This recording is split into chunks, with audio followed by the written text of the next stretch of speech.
The other week, we talked about how Ken Roth of Human Rights Watch lost a job. I think he was going to be a professor. Was it at Yale or Harvard? I think it was Harvard.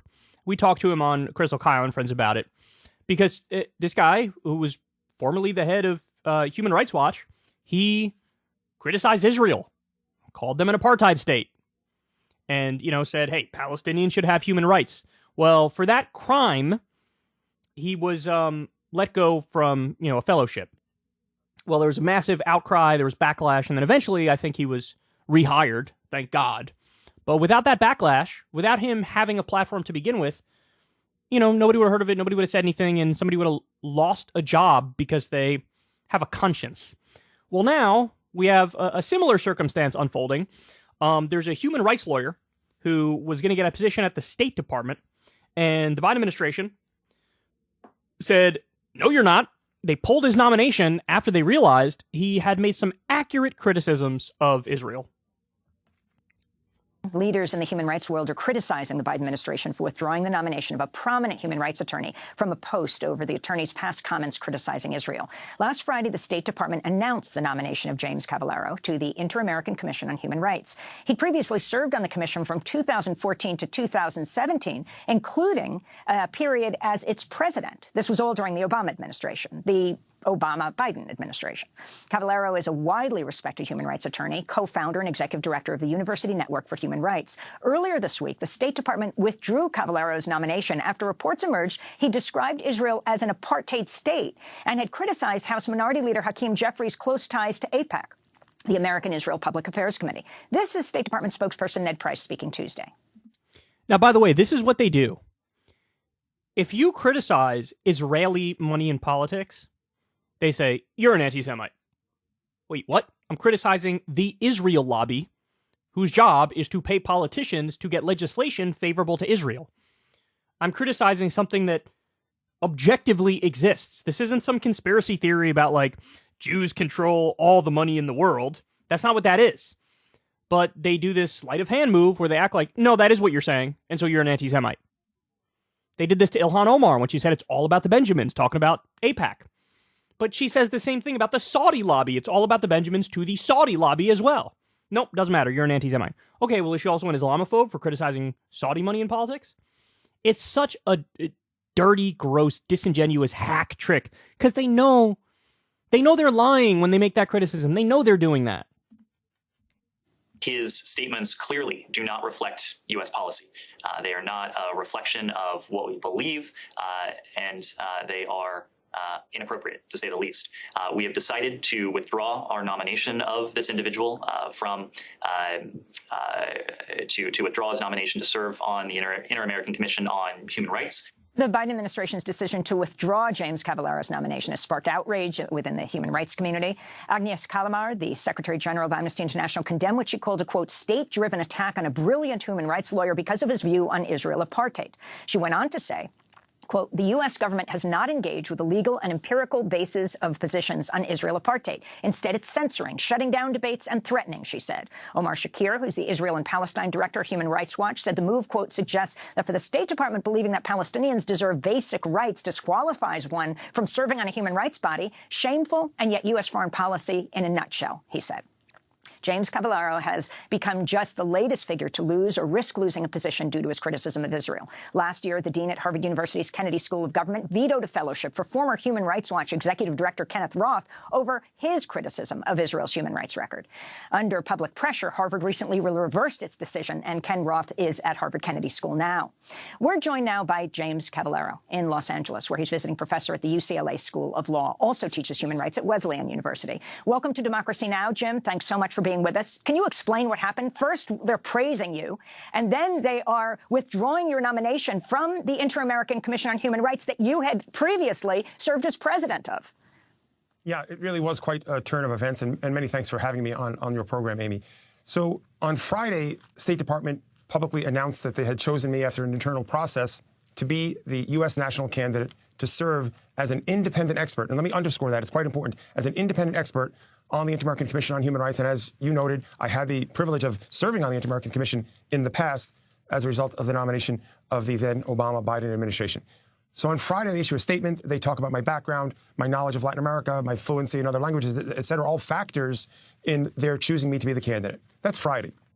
On Monday, I'm contacted by a reporter for a small outlet who has gone through my Twitter account and pulled up tweets of mine critical of Israeli governmental policies that amount to apartheid, and also critical of the role of money in politics, in particular through AIPAC and its donations to candidates, who then in turn, unfortunately, I would say provide cover or reduce or eliminate any oversight by the United States government that contributes $4 billion a year to Israel of its human rights record.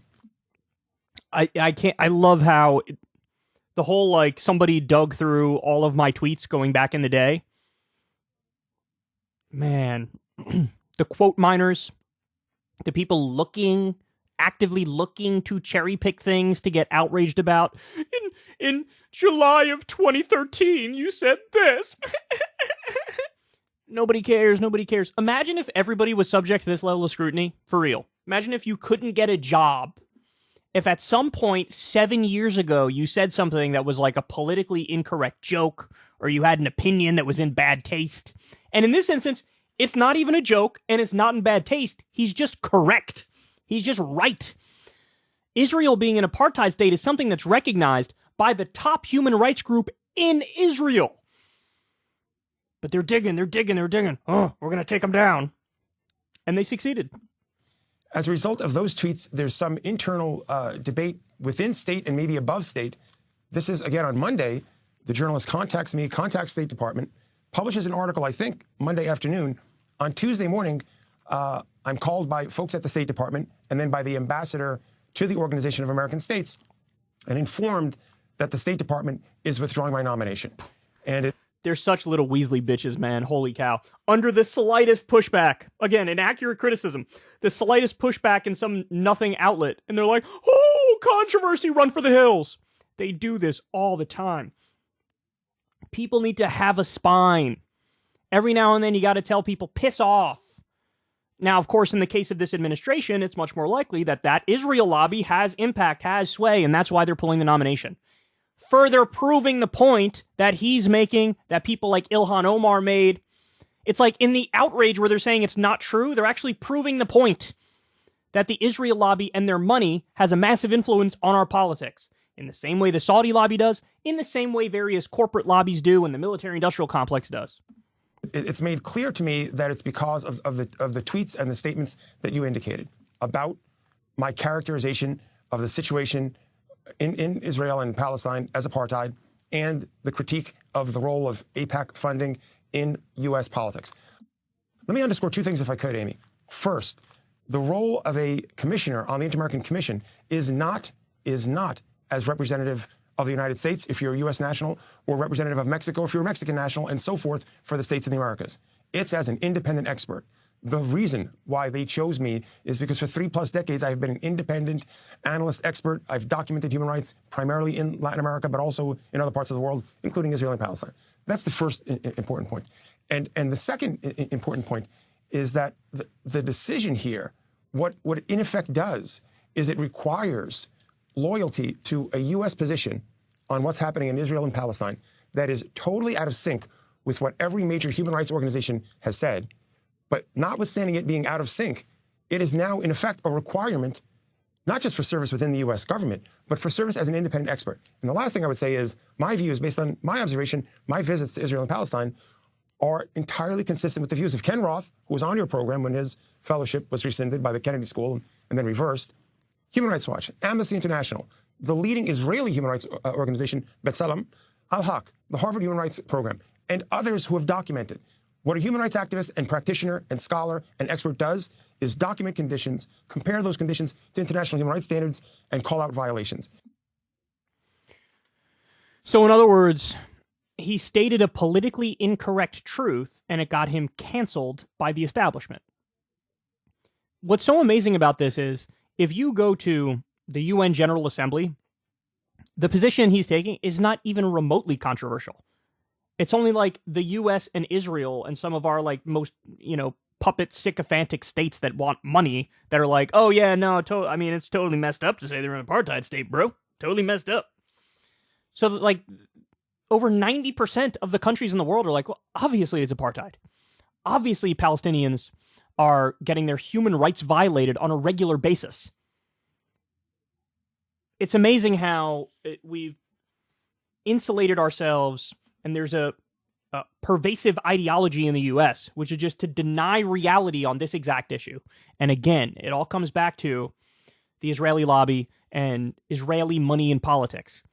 And they buy the politicians off, so the politicians got their back, regardless of the facts on the ground. In the same way that Saudi Arabia, one of the worst human rights abusers in the world, they're committing a genocide in Yemen with our help. We don't say a single word against them. We don't. Our actions are certainly not against them. Why? Because they're a top business partner with us. They're a top trade partner with us. They're a big ally. So all the talk about, the United States is the world policeman, and we care about human rights and justice, and that's why we criticize all these other countries, and that's why we wage all these wars and stuff, bro. Nothing could be further from the truth. We are colossal hypocrites, and we won't even allow the obvious to be stated by an independent expert on the issue of Israel. I find it really weird that they could have dug through his tweets and found, for example, a tweet criticizing the United States of America. Maybe he tweeted something along the lines of, the war in Iraq is criminal. He would be less likely to get fired for that than he would be for criticizing Israel. So in the United States government, they're more likely to tolerate criticism of the United States government than they are criticism of the Israeli government. Massively cucked, to say the least. I hope they reverse this. This is an absolute outrage. He should be hired, because clearly he's a guy who cares about the facts first. Ever since Adpocalypse, when YouTube defunded all independent news and politics overnight, we haven't trusted them. We know they can pull the rug out from underneath us at any time. If you enjoy this content, please consider tipping $1 or $2 per month on the Secular Talk Patreon. Link in the video description box below. Thanks for your support.